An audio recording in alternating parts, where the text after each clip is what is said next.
자, 1교시는 간단한 오리엔테이션하고 그 수업에 관련된 전반적인 얘기를 할게요. 자, 지금 내가 그 자료 이게 나간 게 있고 자료가 많았죠. 요게 나간 게 있고 그 다음에 여러분한테 써달라는 게 하나가 나간 게 있죠.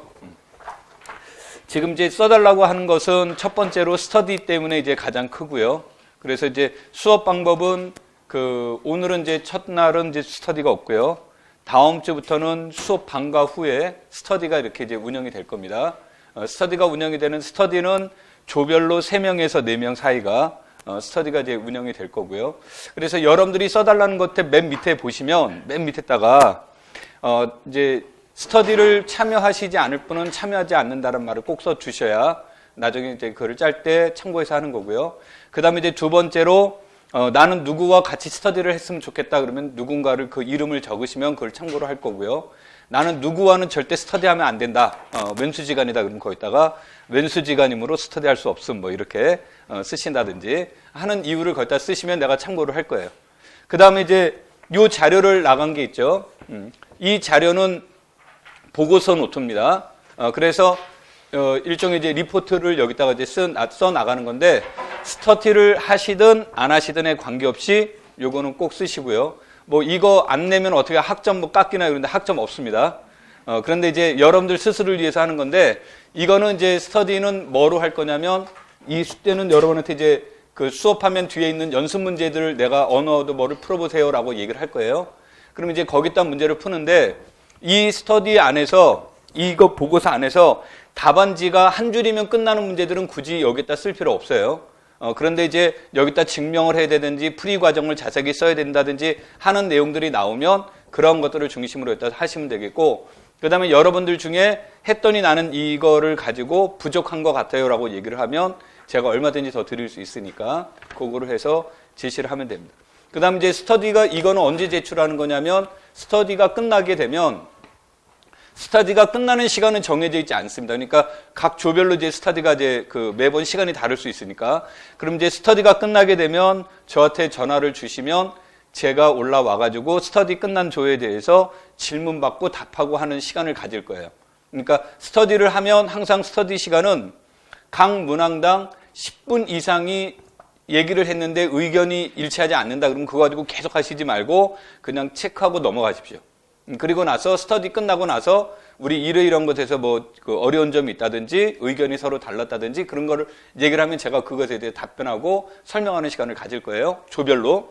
그 다음에 이제 아주 특수한 경우가 있는데 어떤 경우가 있냐면 대다수의 조들이 한 문제를 다 못 풀고 있다든지 어려워한다더라 그러면 내가 따로 수업을 할 겁니다. 그 시간을. 그러니까 그거를 이제 참고하시면 되겠고 그 다음에 스터디가 끝나게 되면 그 다음에 이거를 제출하시면 돼요. 그 다음에 이거를 제출을 할 때 여기다가 이름 쓰는 란이 없어서 그런데 맨 위에다 꼭 자기 이름을 쓰셔야 됩니다. 그러니까 이름을 안 쓰면 내가 막 이런 데다가 공부를 합니다. 찾아가시라고. 그러니까 꼭 자기 이름을 쓰셔야 되겠고요. 그 다음에 모르면 몰라도 그러니까 이제 스터디를 할 때 중요한 거는 내가 공부가 덜 됐던 많이 했던 간에 관계없이 스터디는 꼭 참여를 하셔야 돼요. 그러니까 스터디를 이제 한 번, 두 번 이렇게 빠지게 되면 본인만 문제가 생기는 게 아니라 옆에서 같이 있던 다른 사람들한테도 영향을 줘요. 그래서 처음에 스터디를 하겠다고 했는데 뭐 한 2주 지났더니 한 조가 사라지고 없어요. 사라지고 없어서 왜 그러냐 그랬더니 뭐 저 혼자 매일 나와서 없어요. 뭐 이런 경우가 가끔씩 있어요. 그래서 여러분들이 그렇게 하지 않으려면 내가 스터디를 참여하겠다라고 했을 땐 자기 결혼식을 제외하고는 무슨 말인지 이해됐죠? 결혼식을 제외하고는 다른 사람하고 항상 스터디를 같이 참여하시는 게 좋습니다. 되겠죠? 자, 그 다음에 이제 이 프린트를 가지고 간단하게 이제 오리엔테이션을 할게요.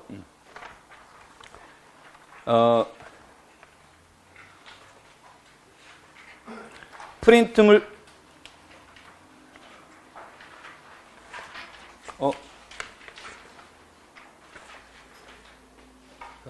미안합니다. 지금 이게, 내가 나중에 다시 프린트물 드릴게요. 이게 지금 프린트물이 잘못 전달이 됐어요. 그러니까 이게 이제 내용 정리반에 들어가야 될 프린트물인데, 지금 이제 토요일반으로 여기 프린트물이, 이게 내가 아마 하면서 이거를 갖다가 토요일반 수업하고 내용 정리반 수업하고 구분을 했어야 되는데, 구분 안 하고 그냥 해서 했더니 이게 지금 잘못 나갔습니다. 이게 전달이 된 것 같아요. 잘못 전달됐어도 할 수 있는 게 이제 그 똑같은 내용이 여러분 프린트로 보시면 4페이지 내용이 있죠. 이 4페이지 내용은 똑같으니까요. 4페이지 내용을 보도록 하죠. 그러니까 원래 이제 드리려고 했던 프린트물에는 내가 강의 진도 계획표하고 그다음에 이 내용이 같이 들어가 있었는데 지금 여기 강의 진도 계획표가 좀 빠져 있습니다. 자.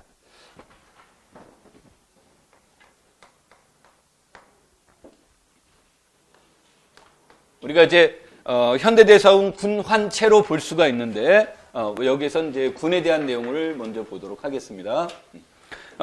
그 노트 필기에 대해서 이제 이따가 다시 얘기를 하겠지만 가능하면 수업 시간에 노트 필기가 중요한 목적이 아니기 때문에 이제 노트 필기를 하고 내가 판서를 하는 건 여러분하고 나오고 의사소통이 목적이지 노트 필기 자체가 목적은 아니죠. 그래서 가능하면 노트 필기를 안 하시는 게 더 좋을 것 같고요.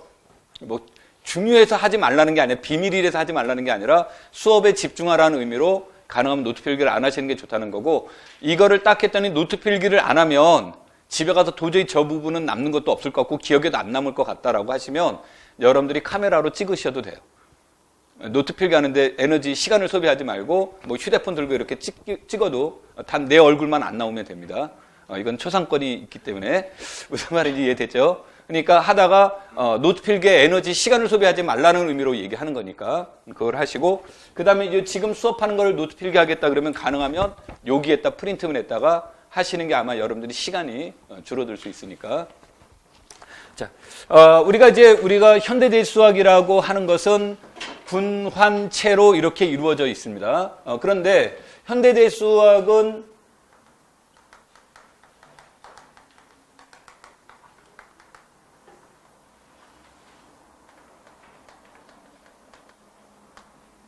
현대대수학은 어떠한 내용을 추상화시켜 놓은 거예요. 그래서 어떤 내용을 추상화시킨 거냐면 정수의 성질을 추상화시켜서 만든 게 환이에요. 그러니까 군이 먼저 나온 개념이 아니라 환의 개념이 먼저 나온 거예요. 그래서 아마 여러분들 중엔 대학 다닐 때 군보다 환을 먼저 배운 학교들도 있을 겁니다. 그래서 역사적으로는 정수에 대한 내용으로부터 환에 대한 개념이 추상화가 됐는데 이 정수에 대해서 정수 더하기 정수는 정수고 뭐 정수 곱하기 정수는 정수고 이와 같은 사칙 연산의 문제가 있겠죠. 그래서 정수로부터 추상화가 됐다.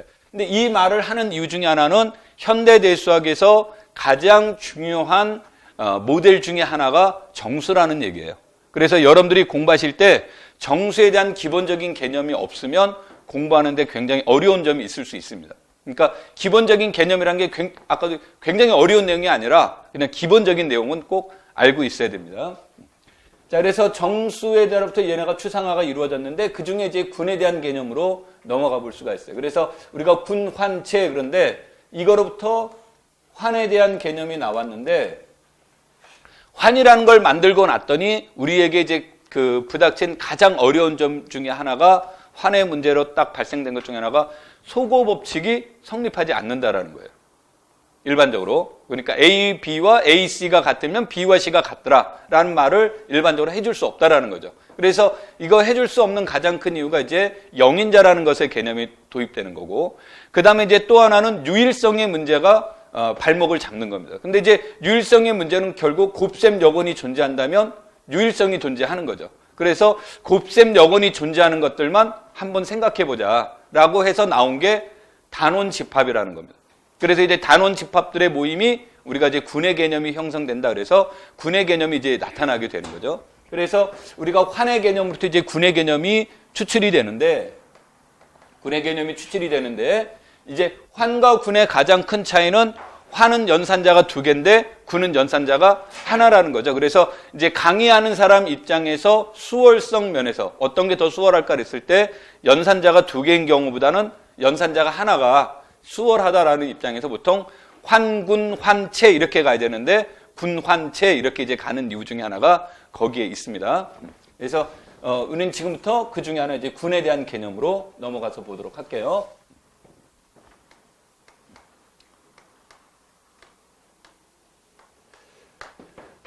그럼 군이라는 것은 우리가 무엇에 대한 내용들을 이제 얘기를 하느냐 그랬을 때 우리는 군을 조직화하는 데다 초점을 두는데 군이라고 하는 것 중에 우리가 체크해야 될 것 중에 하나는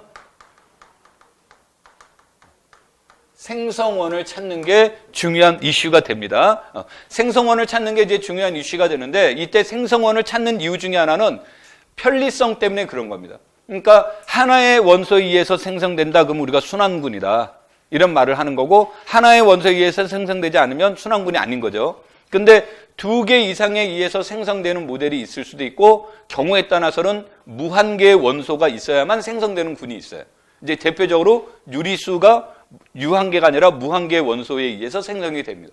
그러면 생성원을 찾는 목적 중에 하나는 아까도 편리성이라고 얘기를 했는데 생성원이 무수히 많아버리면 편리함이 사라지겠죠. 그러니까 그런 경우에는 우리가 억지로 생성원을 찾으려고 하는 필요는 없습니다. 그래서 생성원을 찾는 경우는 주로 무한순환군이거나 아니라면 유한군에서 생성원을 찾는 게 문제결이 굉장히 용이하다라는 얘기. 그래서 첫 번째 생성원을 찾을 수 있으면 생성원을 찾는다고요.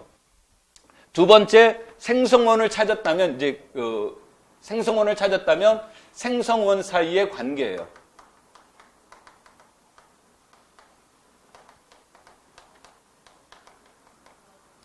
생성원 사이의 관계를 이제 찾는 게 좋습니다. 생성원 사이의 그 관계를 찾는다라는 말은 뭐 간단하게 하면 생성원이 A와 B가 생성원이라고 한다면 A와 B가 A, B와 B, A가 같습니까? 다릅니까의 문제를 보면 이건 소극적인 해석이에요. 그러니까 A, B와 B, A가 같습니다. 그럼 우리는 아벨군이라고 하는 거고 A, B와 B, A가 같지 않으면 아벨군이 아닙니다라고 얘기를 하는데 같지 않으면 그 다음에 어떻게 되는데요? 라는 진척이 안 가는 거죠. 그래서 일반적으로 이제 우리가 본다면 뭐 A, B와 B, A의 관계가 이런 관계가 성립되더라는 이런 I가 있다면 이런 I를 찾는 게 더 좋다라는 겁니다. 그것이 문제를 이해하는데 구조를 이해하는데 훨씬 더 편리합니다. 그래서 이들 사이의 관계를 찾아봐라 이런 뜻이고요. 그 다음에 이것보다 이제 우리가 보통 이제 쓸 때는 맨 마지막에 씁니다만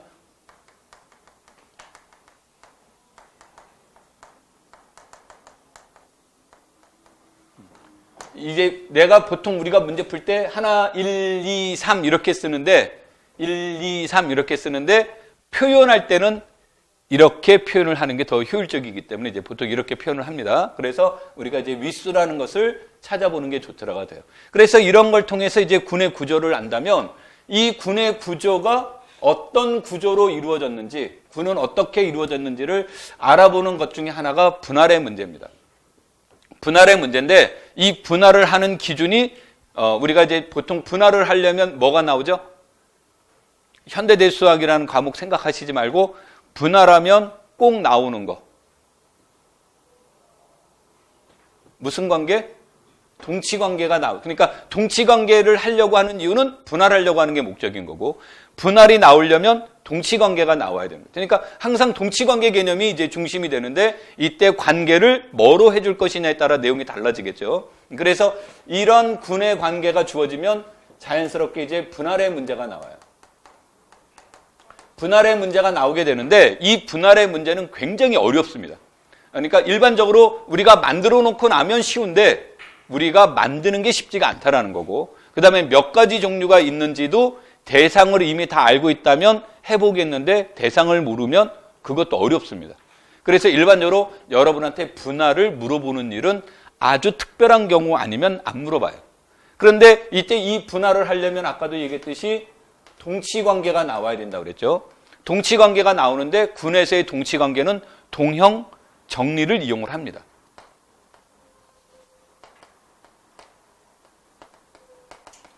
동형사상을 이용을 해서 그래서 우리가 분할이라는 관점으로부터 접근하지 않아요. 이제 학부 과정에서 이게 간단한 문제가 아니기 때문에 분할이란 관점으로 접근하지 않고 동형사상의 성질만 가지고 물어보는 경향이 있습니다.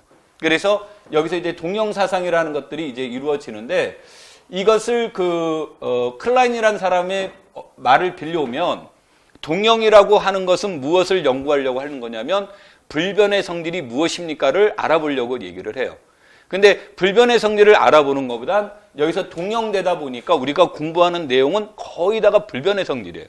그러니까 뭐 그냥 몰라도 찍으면 불변의 성질이 다 들어가 버려요.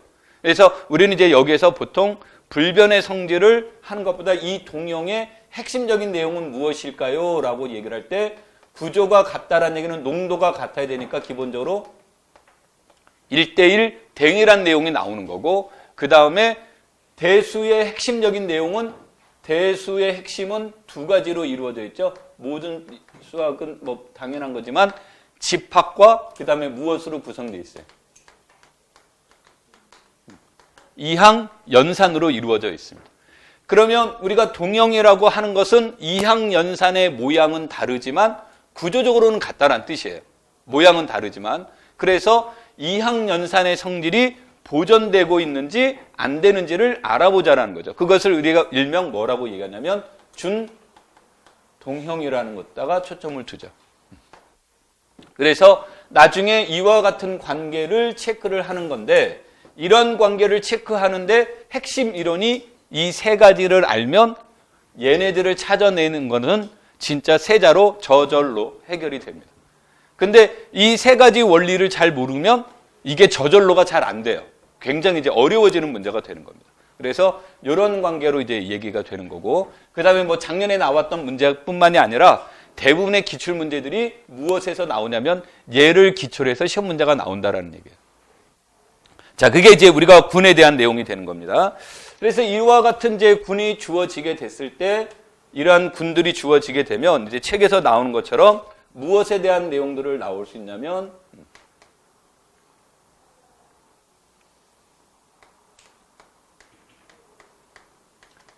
여러분 프린트물하고 조금 다른데, 프린트물, 일반적인 표현은 프린트물의 표현이 맞아요. 이제 내가 조금 색다르게 지금 얘기하는 거고요. 프린트물을 보시면 여기에 군의 위수, 그 다음에 정규, 부분군이라는 말이 이제 나오게 되죠. 그래서 이러한 잉여군의 문제가 나오게 되는데, 이 잉여군의 문제도 일종의 뭐냐면 분할이에요. 그러니까 얘도 일종의 분할인데, 그럼 분할하려면 여기서도 마찬가지로 이제 또 무슨 개념이 당연히 나와야 돼요? 동치관계 개념이 나와야 되죠. 그래서 얘는 군의 구조를 분할하려고 하는 거고, 이거는 하나의 군이 주어졌다면 주어진 군을 분할하려고 하는 거예요. 그래서 군을 분할하려고 해서 이제 동치관계가 자연스럽게 나와야 되는데, 일반적으로 부분군이라는 개념을 가지고 동치관계를 논의하려고 했더니 문제가 동치관계는 논의가 되더라요. 동치관계가 논의가 되고 분할도 되더라요. 그런데 이제 뭐에서 걸리게 되냐면 이걸 가지고 분할한 것들이 다시 군이 되는가라고 봤더니 군이 되지 않는 경우가 발생하더라는 거죠. 그러니까 분할한 것 자체가 또 다른 군이 되지 않으니까, 그럼 군이 되려면 어떤 전제 조건이 요구될까 해서 만든 게 뭐가 되냐면 정규 부분군이에요. 그러니까 최근 정규 부분군이 나오고 나서 잉여군이 나옵니다만, 탄생적 배경은 잉여군을 만들기 위해서 필요했던 내용이 뭐다? 정규 부분군의 문제가 이제 나오는 겁니다. 그래서 이러한 것들이 이제 이런 정규 부분군들이 나오게 되면 이런 걸 통해서 나중에 무엇을 얘기를 하는 거냐면 얘네들을 다시 분할시키려고 하는 겁니다. 그러니까 내적을 하려고 하는 이유 중에 하나는 군을 이해하려고 하는데, 이 세 가지 원리에 의해서도 이해하는 방법도 있지만 커다란 덩어리를 작은 덩어리로 바꿔놓고 나서 이해하려고 하는 방법이 있죠. 그래서 이제 그런 방법이 내적의 문제고, 내적의 문제가 나오는데 필요한 게 정규 부분군이에요. 그래서 이것도 군을 이해하는 거죠.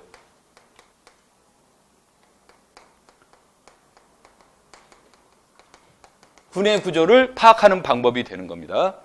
그 다음에 여기에서 또 하나에 대한 문제가 주어지는 건 뭐냐면, 우리가 군이 있는데 이거로부터 나는 새로운 군을 만들고 싶은 겁니다. 새로운 군을 만들고 싶은데 아벨군이나 가환군을 만드는 건 별로 어렵지 않아요. 그런데 비가환군을 만드는 거, 이거는 규칙이 없습니다. 그래서 굉장히 이제 어려움이 따르니까 여기로부터 우리는 새로운 군을 만들어 보자. 그래서 여기로부터 새로운 군을 만드는 과정이 무엇의 문제가 돼요? 외적의 문제가 나오는 겁니다. 새로운 군을 만드는 것이 목적이에요. 새로운 군을 만들려고 하는 것이 목적인데, 이 결론적으로 봤더니 얘와 얘는 똑같은 말이더라, 이런 얘기예요. 처음에는 이제 외적은 새로운 군을 만들기 위해서 도입을 한 거고, 내적은 분할을 이걸 쪼개서 군을 구조를 파악하는 것이 목적이었는데 결론적으로는 얘네들이 같아요.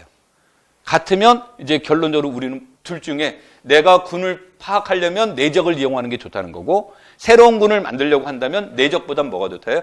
외적이 더 편리한 거죠. 그래서 이와 같은 내용들이 이제 여기에서 우리가 체크해봐야 될 내용이 됩니다. 자, 그 다음에 여기에서 이제 우리가 나오는 것 중에 하나가 이게 이제 화살표는 아니에요. 이제 원래 군의 뜻을 화살표를 이렇게 가야 되는데 이제 구조들을 만들면서 이런 표시를 썼습니다만 여기에 이제 동형성이 나오는 거죠. 동형정리라는 개념이 이제 얻어지게 되는데, 동형정리라는 개념을 이제 이용하는 데서는 아까도 얘기했듯이 여기에서 준동형이라는 개념, 그러니까 이것은 보통 일반적으로 알고리즘화가 되어 있는데 1대1 대응 함수의 뜻은 뭐죠? 물론 이제 뭐 책대로 한다면 1대1이고 온투가 되면 1대1 대응이 되죠. 근데 1대1 대응의 핵심적인 요소는 역의 존재성이에요. 그러니까 무슨 함수가 존재한다요? 역함수가 존재한다요. 그래서 1대1 대응이라는 것을 강조를 했는데, 가만히 봤더니 요즘 와서 봤더니 1대1 대응이 아니래도 1대1이면 치역과 정역도 무슨 관계를 논의해 줄 수 있더라. 역관계를 논의해 줄 수 있더라. 그래서 꼭 치역과 공역이 같아야 된다라는 법칙이 있느냐, 그래서 요즘은 1대1 대응보단 1대1을 강조하는 책들이 더 많이 있습니다. 그런데 한글판들은, 그러니까 원서는 1대1만 체크하는 책들이 많은데 한글판은 아직도 그냥 1대1보다는 1대1 대응으로 접근을 합니다. 그래서 여러분들이 혹시 책을 보실 때 그 원서에서는 1대1이라는 말이 나왔는데 나는 강의하면 1대1 대응이라는 말로 설명을 할 거예요. 이제 그것의 차이는 이제 나는 이제 주로 한글을 중심으로 강의를 하다 보니까 그러한 차이가 있을 수 있는데 내용적 차이는 없어요. 자, 그러면 여기에서 얘가 1대1 대응이라는 말의 핵심어는 아까도 무엇의 존재성이라고 그랬습니까?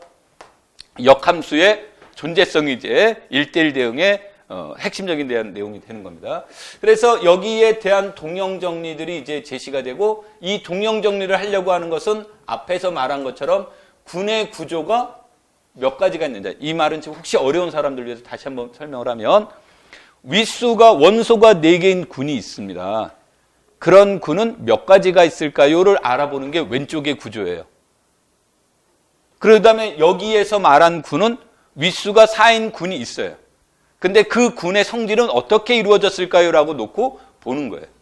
그러니까 얘는 이미 정해진 걸 가지고 성질만, 그 군의 성질만 파악하는데 초점을 두는 거고, 얘는 군이, 윗수가 4인 군이 도대체 모양은 너무 다양하니까 근데 실제 구조는 몇 가지만 있을까? 요거를 알아보자가 왼쪽 구조가 되는 겁니다. 되겠죠?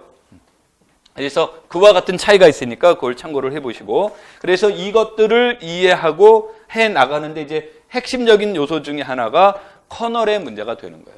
그래서 이때 이제 커널이라는 말을 이제 우리가 번역할 때 핵이라고 번역을 해놨죠. 보통 핵은 뭐를 핵이라고 하죠?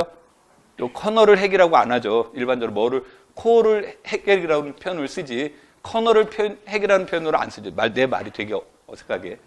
이제 이 말의 뜻은 무슨 말을 얘기를 하려고 하는 거냐면, 나중에 G라는 데서 G 바로 가는 준동형이 존재하면 얘네들은 어떤 형태로 이루어졌을까요? 치역은 몇 개가 있을까요? 모양은 어떤 걸까요? 이런 거를 따질 때 커널이라는 것이 정규 부분군의 문제가 되는데, 이것에 의해서 얘네들을 분할해 줄 수 있다가 돼요.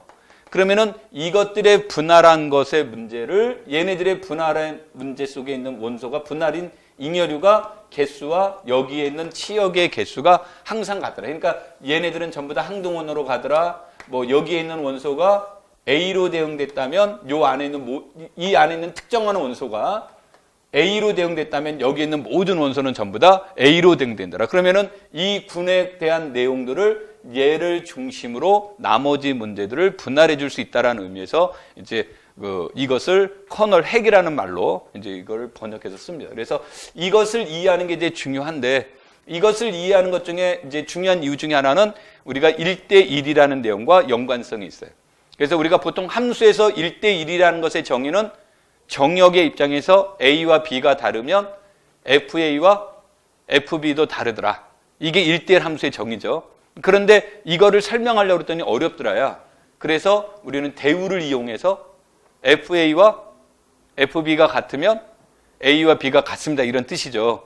그런데 이거를 설명할 수 있는 또 다른 대안 중에 하나가 뭐를 활용하는 거다요? 커널을 활용할 수도 있더라. 그래서 이제 커널의 의미가 그렇게도 쓰여집니다. 그래서 그런 의미로 여러분들이 이제 보시면 돼요. 자, 그 다음에 이제 이게 나온 다음에 그 다음에 나오는 내용이 무슨 정리가 나요? 대응 정리라는 말이 나오는데 이 말이 대응 정리가 이 전체를 잘 설명한 함축적인 의미예요. 그래서 대응 정리라는 말이 이제 나오게 되면 그런데 우리가 이제 이거는 이제 이용할 때 뭐가 되냐면 동형 정리로부터 대응 정리를 이용하는 건 좋은데 대응 정리로부터 동형성을 설명하는 건 어려워요. 그래서 이제 보통 이거를 양방향으로 설명하는 경우가 있는데 이런 거죠. P면 Q입니다라는 말이 이제 이런 거예요. 미분 가능하면 연속이에요. 그런데 연속이라고 해서 뭐라는 보장은 없습니까? 미분 가능하다는 보장은 없죠. 근데 우리가 문제를 다룰 때 불연속이면 분명한 것은 뭐예요?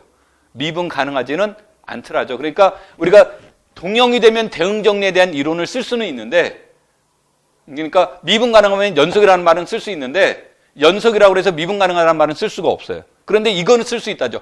대응 정리가 위배되면 뭐는 아니다요. 동형은 아닙니다라는 말은 쓸 수 있다라는 거죠.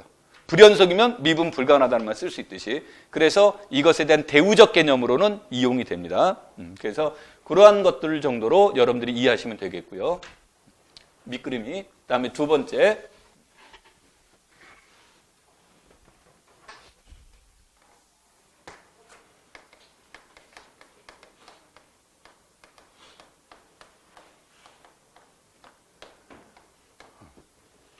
두 번째는 이제 우리가 수업하는 내내 이제 나오는 내용인데 핵심적인 예가 몇 가지가 있는데 오리엔테이션에서 할 수 있는 것은 몇 가지 없습니다. 그러니까 이제 수업하면서 따로 설명을 해야 되겠고 여기에서 이제 여러분들이 핵심적인 예는 아까도 얘기했듯이 이 현대대 수학의 그 뿌리는 어디에서 나온 거라고 그랬냐면 정수에서 뿌리가 이제 나온 거라고 한다고 그랬죠. 그래서 이 문제가 나오게 되면 핵심적인 내용 중에 하나가 정수 문제입니다.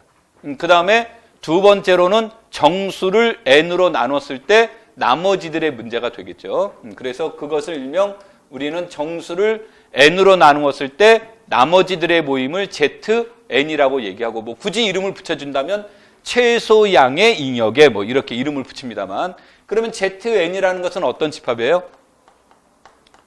n으로 나눴을 때 나머지들의 모임이니까 이렇게 되겠죠. 그러면 여기에서의 연산은 여기에서의 연산관계는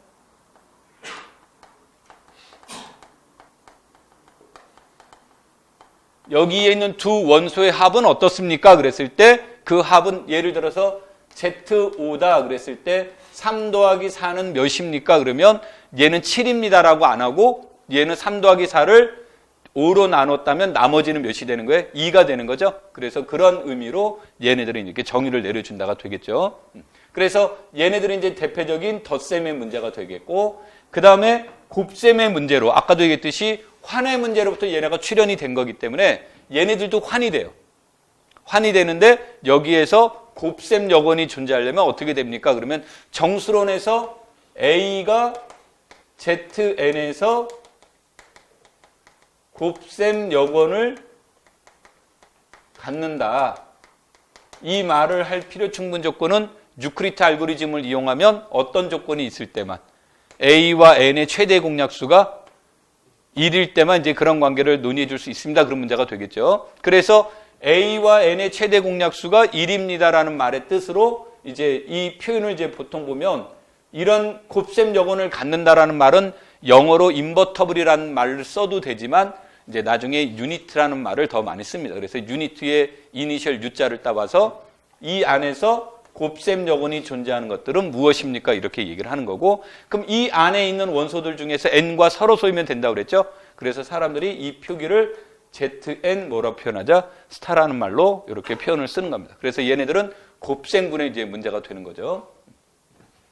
그래서 이런 것들이 이제 가장 쉬우면서 가장 기본이 되는 예가 이것의 문제가 되겠고요.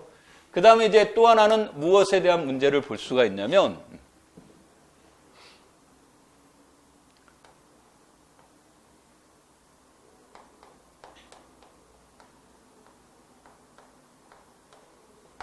복소수에서 0을 뺀 거.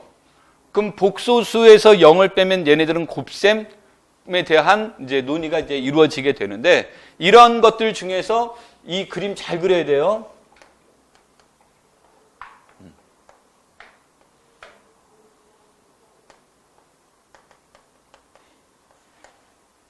단위 원을 이렇게 이제 얘기를 해준다면 무엇들에 대한 모임으로 놓자라는 얘기를 하냐면 un이라는 말을 써서 복소수인데 zn승을 했더니 몇이 되는 복소수들, 1이 되는 복소수들의 모임을 생각해 보자 이런 얘기예요.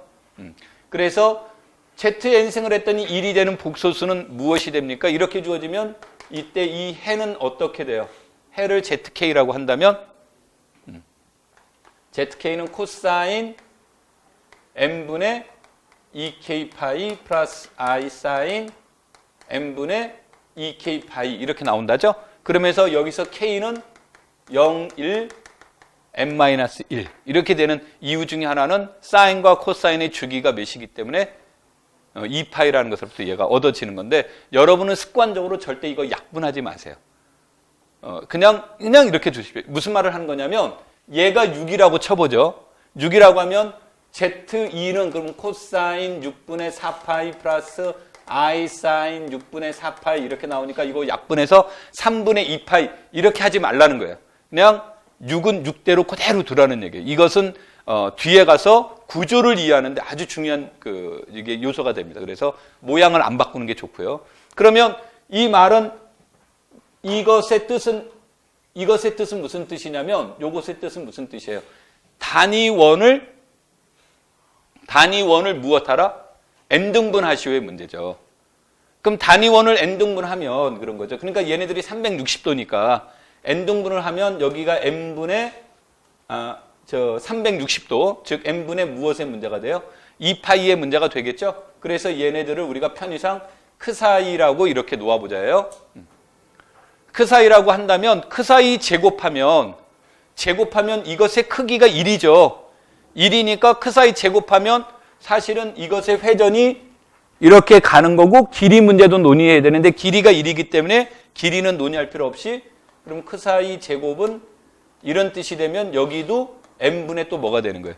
2파이 이런 뜻이 되겠죠. 그러니까 여기에 있는 모든 원소들은 다 이렇게 생겼을 거란 말이에요. 그 다음에 여기가 크사이 n-1승, 여기가 크사이 n승인데 얘가 몇이 되는 거? 1이 되는 거죠. 그럼 여기에 있는 것들을 곱해봤자 결국은 무슨 변환이 이루어진 겁니까? 크기는 변환이 없고 회전만 이루어진 거니까 이러한 점들로 다시 나오겠죠. 그래서 이것을 가지고 군이 되는데 나중에 이제 이 모양이 얘와 대수적으로 같은 뜻이 돼요. zn과 얘는 덧셈의 문제고 얘는 곱셈의 문제지만, 그래서 사람들이 zn을 종종 논의하는 경우가 더 많은데, 얘는 이제 나중에 채론으로까지 넘어가게 되면 아주 유용한 내용이 나오는 거고, 이 그림도 마찬가지입니다. 그러면은 여기에 있는 이 점들을 전부 다 연계시켜주면 이게 그러면은 정맥각형의 문제가 돼요. 정N각형의 문제가 되겠죠. 그래서 이제 정N각형을 작도하는 문제다라고 주장하는 분들도 이제 나오는 겁니다. 근데 현대대수에서는 이거 작도에다가 여기에다가 초점 안 두니까 그런 의미로만 얘기를 해줍니다. 얘는 굉장히 응용력이 뛰어나서요. 어떤 얘기가 나오냐면 zn승은 2가 되는 해들의 모임은 뭐가 될까요? 라고 물어본다면 간단하죠. 얘는 뭐라고 생각하냐면 반지름이 2의 n제곱근. 그러니까 반지름이 2의 n제곱근이니까 이렇게 주어지고 여기에 있는 점이 2의 n제곱근이 되면 요 놈들이 다 무엇이 된다? 근이 되는 겁니다. 그러니까 기본적으로 n승을 해준 다음에 무엇만 늘려주는 거? 반지름만 늘려주는데 얘네들은 군이 안 돼요. 왜 그러냐면 얘와 얘 제곱을 해주면 회전은 이렇게 늘어나는데 길이는 늘어나서 요 원 안에 안 들어가 버리죠. 그래서 우리가 이제 군을 논의할 때는 꼭 몇일 때만 군을 논의한다. 1일 때만 군을 논의하는 겁니다. 1이 아니면 군을 논의하지 않고요. 그래서 이 un이라는 모델이 이제 우리가 한 번쯤 생각해야 되고, 얘는 채론에서 더 많이 나옵니다. 군론에서 많이 안 나옵니다만.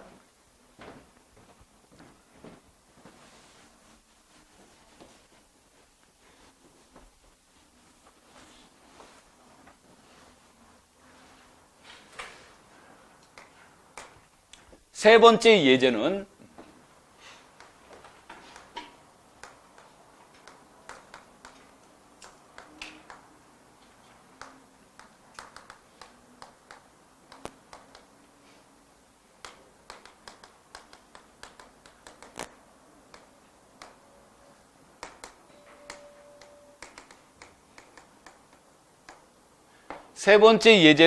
n차 정사각 행렬들의 모임이에요. 그런데 이제 n차 정사각 행렬들의 모임인데 얘네들도 이제 뒤에 나오면 얘네들도 대표적인 환이 됩니다만 n차 정사각 행렬들의 모임인데 여기에서도 일반적으로 역행렬이 존재하는 건 아니죠. 그러려면 이제 여 안에서 무엇만 찾아보자. 역행렬이 존재하는 것들만 논의해보자 그런 얘기죠. 그래서 이것들 중에 이제 스페셜하게 GL은 제너럴이라는 말에서 일반 선형군이라고 이제 따로 이름을 붙인 겁니다만 GLN이라고 하는 것은 행렬 A가 n차 정사각 행렬에 대한 내용이 되는데 이때 말로 쓰면 이거죠. A의 역행렬이 존재하는 것들의 문제예요. 아까도 이 ZN이 뭐라고 그랬습니까? ZN 스타가 곱셈 역원이 존재하는 것들만 가지고 군 얘기를 해준다고 그랬죠. 얘네들도 역원이 존재하는 것들만 가지고 논의가 돼요.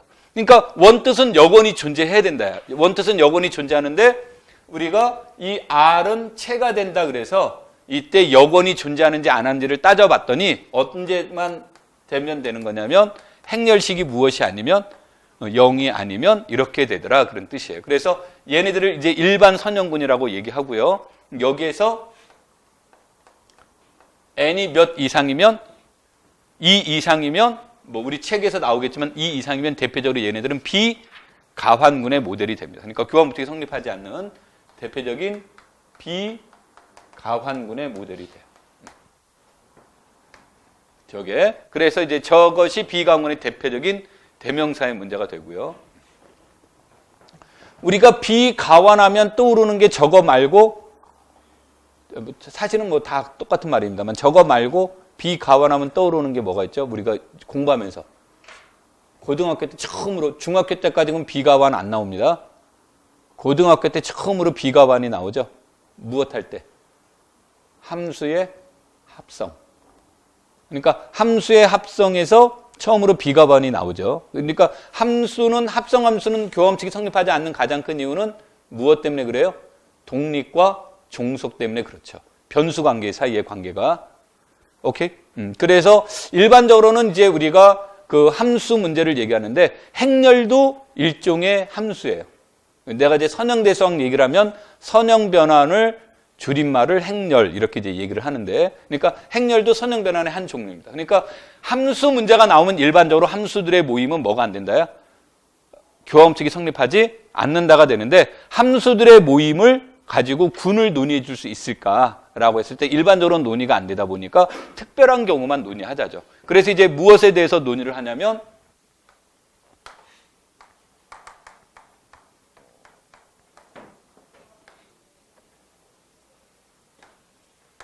x에서 x로 가는 함수들만 논의를 해야 x도 타우도 x에서 결론적으로 어디로 가는 거예요?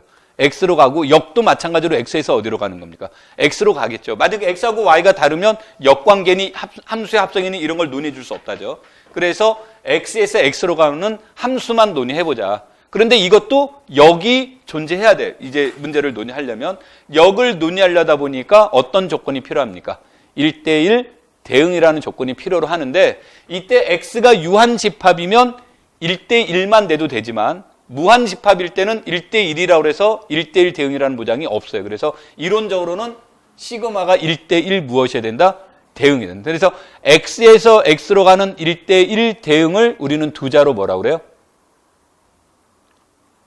x에서 x로 가는 1대1 대응을 또 액대 그러면 안 돼. 치환 그러죠. 퍼뮤테이션이라고. 그러니까 치환들의 모임을 생각하자요. 치환들의 모임을 생각하는데 이것을 치환들의 모임을 시메트릭 그룹이라고 해서 S라고 표현해도 되고 그 다음에 이게 로마 문자를 따와서 시그마 그 다음에 X라는 말로 이제 쓰게 되는 겁니다. 이렇게도 표현을 하고 또는 S of X라고 쓰기도 합니다. 이렇게 되겠죠? 그래서 이런 것이 이제 나중에 군이 됩니다. 그래서 이런 것들이 나오게 되는데 이건 내가 따로 수업이 진행이 되어야 돼요. 이거는 지금 말로만 가지고 안 되기 때문에. 그래서 이런 것을 일명 우리가 대칭군이라는 말로 쓰여지는 겁니다. 그래서 대칭군에 대해서는 따로 공부를 해야 됩니다. 그 다음에 이제 또 하나의 문제는 무엇에 대한 문제냐면 사실은 케일리라는 사람의 말을 빌려오면 우리가 알고 있는 모든 유한군은 대칭군의 모양을 띠고 있다. 그러니까 케일리의 말은 모든 유한군은 대칭군의 부분군 어떤 것과 동형적이다 이런 말이 나온다.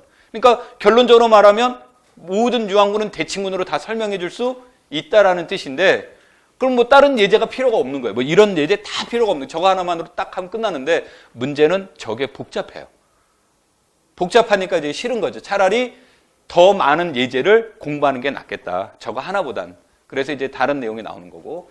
그 다음에 이제 또 다른 것 중에 하나가 뭐냐면 합동에 대한 내용들을 논의해 볼 수 있겠죠. 그래서 이제 합동에 대한 것들을 이제 논의를 해보는데 우리는 그것을 무엇에 대한 문제로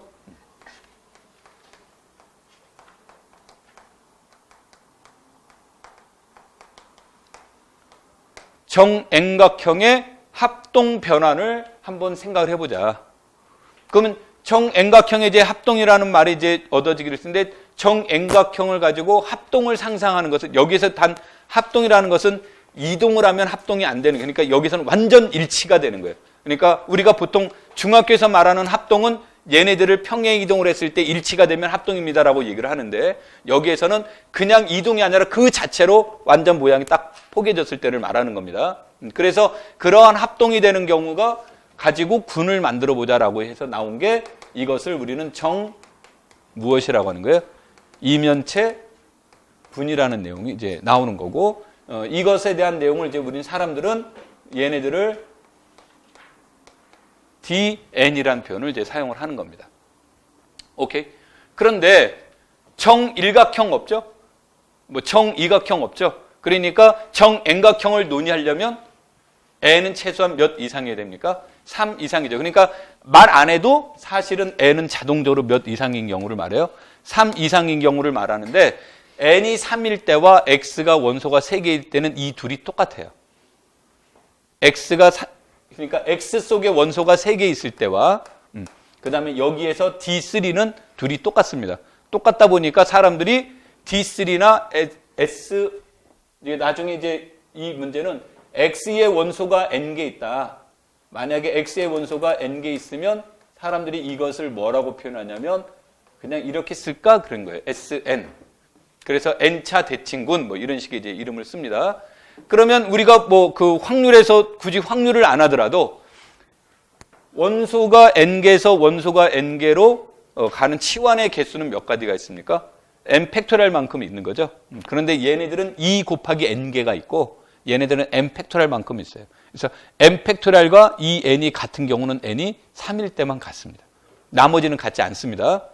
그래서 이러한 것이 이제 두 번째 되는데 지금 말한 하나, 둘, 세 개가 대표적인 비가환군의 모델입니다. 얘네들의 공통점은 전부 다 변환의 문제이기 때문에 함수의 한 종류들이에요, 다. 그래서 얘네들의 공통점은 비가환이 여기 대표적인 모델이 됩니다. 그래서 군을 공부하실 때 지금 내가 칠판에 쓴 이 예제들을 극복하지 못하면 그냥 문제 못 푸는 거예요. 그냥 땡 하고 끝났다라고 보시면 됩니다. 그럼 나머지 문제들은 다른 과목하고 틀리 현대대수학이라는 과목의 가장 큰 특징은 추상성이죠. 그렇기 때문에 문자의 모양은 다를지 모르지만 내용은 지금 내가 칠판에 쓴 이그젬플 여기다 굳이 하나를 안 썼다면 아까 새로운 군을 만드는 건데 새로운 군을 만드는 건 뭐를 이용할 수 있다고 그랬죠? 외적을 이용해서 만들 수 있다고 그랬죠? 그러니까 그것을 모르면 시험 문제 끝난 거고 군은 못 풀었다고 보시면 되겠고 그 모델을 알면 군은 70% 이상은 극복했다라고 보시면 됩니다. 그래서 여러분들이 이제 공부하실 때 여기서 나온 예제들은 쓸 줄도 알고 이해도 할 줄도 알아야 되지만 외우고도 있어야 돼요.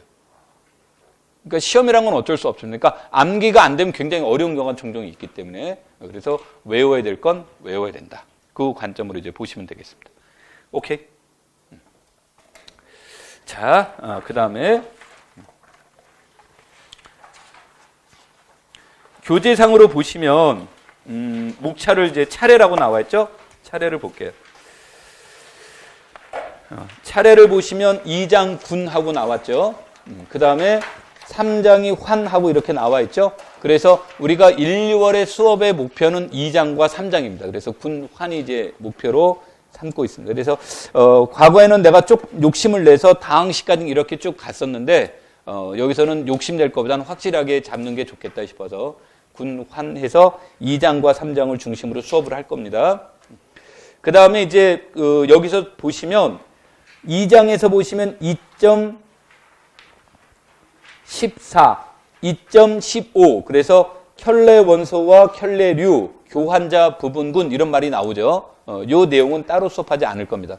여기에서 켤레 원소와 켤레류라든지 교환자 부분군은 우리가 학부 과정에서 다룰 수도 있지만 요거를 다루게 되면 굉장히 어렵습니다. 그래서 예전엔 책들을 보면 이게 맨 뒤에 부록편에 가는 경우가 상당히 많았어요. 그러니까 군 환체 다 끝나고 나서 이제 얘를 다루자라는 말로 이런 경우가 있었는데 요거를 이제 여기서는 강하지 않게 다룰 거고요. 6장에 보시면 6.4 실로우 정리 이렇게 이제 나와 있죠.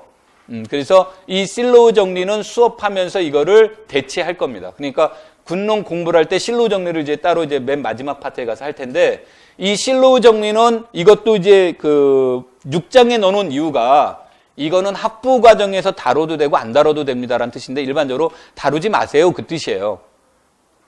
무슨 말이지? 뒤에 넣어놓은 이유가 이제 거기에 있는 거예요. 그런데 왜 다룹니까? 그러면 우리가 이 실로우 정리는 개념적으로 수업하려고 한다면 뭐 2달이 지나도 못합니다. 그러니까 개념 공부를 할 수는 없어요. 여기선. 그런데 왜 실로우 정리를 하려고 하냐면 나는 개인적으로 실로우 정리가 시험에 안 나온다고 보지만 실로우 정리를 알면 알고리즘이 편리할 때가 있어요. 그러니까 계산하는데 그래서 계산하는데 편리한 점이 있기 때문에 우리는 이제 알고리즘적으로 실로우 정리를 이제 다루게 될 겁니다. 그러니까 뭐 실로우 정리 나오면 이해하시려고 하지 말고 알고리즘적으로 정리해 나가는 거다 이렇게 이제 보시면 돼요.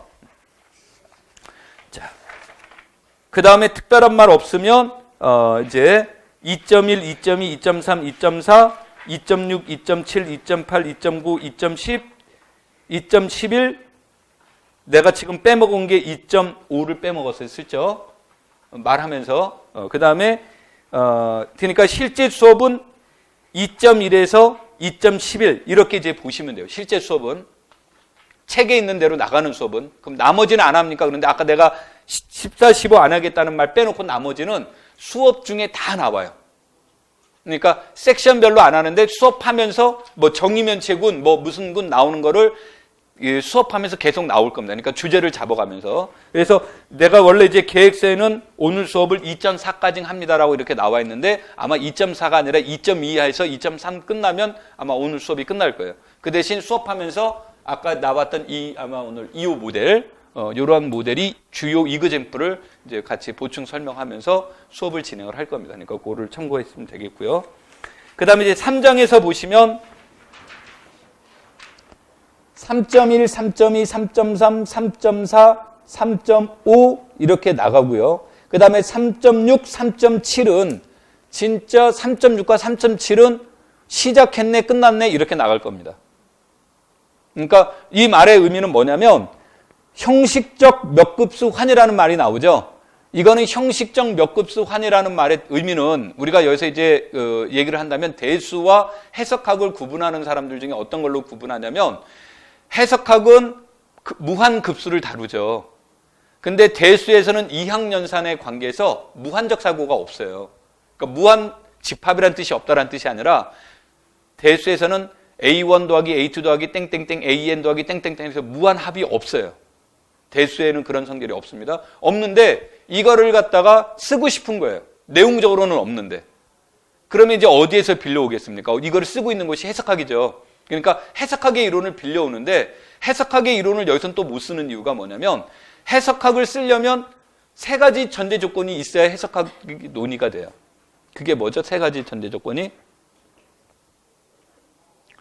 체 개념이 들어가야 돼요. 두 번째, 순서 개념이 들어가야 돼요. 머릿속에 잘 그려봐. 입실론 델타 할 때 뭐가 돼? 뭐 절대값 무엇이 델타보다 적으면 적다 크다란 말이 나온 건 이미 무슨 관계가 있다는 뜻이에요?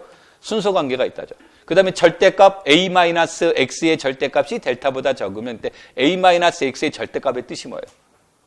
거리 개념이죠. 이걸 이제 뭐 부르바키는 위상적 구조라는 말을 썼습니다만 거리 개념이죠. 그래서 해석하기에 대한 내용은 이항연산에 대한 덧셈 곱셈의 문제, 체 개념, 순서 개념, 거리 개념. 이 세 가지가 있어야만 쓸 수가 있어요. 근데 대수에서는 순서 개념이나 거리 개념이 일반적으로 없어요. 없으니까 쓸 수가 없는 거죠. 그래서 껍데기만 빌려오는 거예요. 그러니까 우리가 해석하기에서 x제곱이 미분 가능합니까? 그러면 뭐를 얘기합니까? 리미트 h가 0으로 갈 때 해서부터 쭉 따져야 되죠. 근데 대수에서는 그냥 다 안 하고 x제곱을 미분하면 2x하고 그냥 써버리는 거지, 이게 뭐 해석학적으로 미분 가능하다 이런 뜻으로 받아들이지는 않습니다. 근데 이런 문제가 무엇 때문에 이용이 되냐면 두 가지 이유가 있는데 둘 다 우리가 안 나와요. 두 가지 이유가 있는데 하나는 무엇 때문에 그러냐면 이산수학의 문제, 어디에서 생성함수 문제, 그 문제와 연관이 돼서 이제 여기서 다루려고 하는 경향이 있고, 그 다음에 이제 또 하나의 문제는 뭐냐면 체론으로 가면 이런 말들이 있죠. 체론으로 가면 혹시 들었는지 모르겠는데 유크리트 정역이면 다낭이 대할 정역이 되고 다낭이 대할 정역이면 유니크 팩토리제이션 도메인이 됩니다라는 나오는데 일반적으로는 무엇은 성립하지 않는다라고 얘기를 해요. 역은 성립하지 않는다라고 나오죠. 그러면 요게 성립하지 않는 게 여러분들이 보는 내용에 없어요. 근데 얘가 성립하지 않는 게 어디에서 나오냐면 형식적 급수 파트에서 나와요. 이제 거기에서만 설명이 돼요. 그래서 이런 것들을 이제 설명하려고 이런 내용이 나오는 경향이 있어요. 내 말의 요지는 그래서 둘 다 별로 의미가 없다 이겁니다.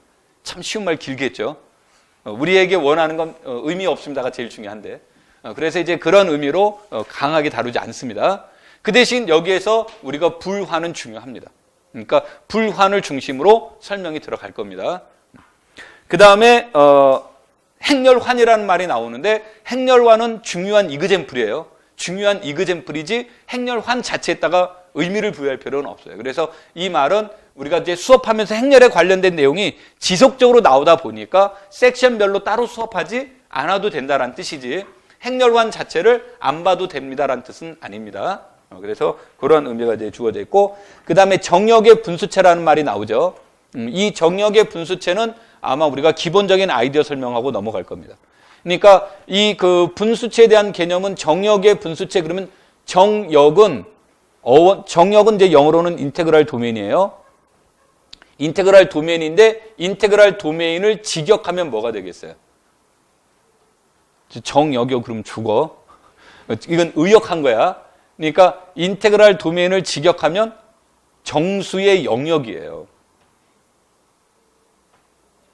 그러니까 정수의 성질을 가지고 만든 게 정역이에요. 아까 우리가 대수의 원뿌리는 정수에서 나온 거라고 그랬죠. 그 성질이 이제 그래서 정역이라는 말이 이제 들어간 겁니다. 그러면은 정역을 분수로 나타난 게 뭐예요? 유리수죠, 유리수. 그래서 우리가 분수체 하면 떠오르는 것이 유리수체예요. 그런데 유리수분의 유리수는 또다시 뭐가 돼요? 유리수가 되죠. 그러니까 체의 분수체는 자기 자신이에요. 그러니까 정역의 분수체는 정수의 분수체는 유리수가 돼서 집합적으로 유리수가 더 큰 거죠. 근데 유리수의 분수체는 도로 유리수가 돼요. 그러니까 다시 말해서 분수체는 정역으로부터 체를 확장시키는 데는 도움이 되는데 그 이후로는 쓰임새가 없어져 버려요. 그래서 여기서는 이제 뿌리가 되는 거기 때문에 기본적인 원리만 얘기를 하고 이제 그 뒤로 이제 넘어가는 겁니다. 크게 의식할 필요는 없고요. 그 다음에 이데알, 환의 동형정리, 환체, 환의 직합, 소이데알, 극대알 해서 3.13까지만 할 겁니다. 3.14는 안 합니다.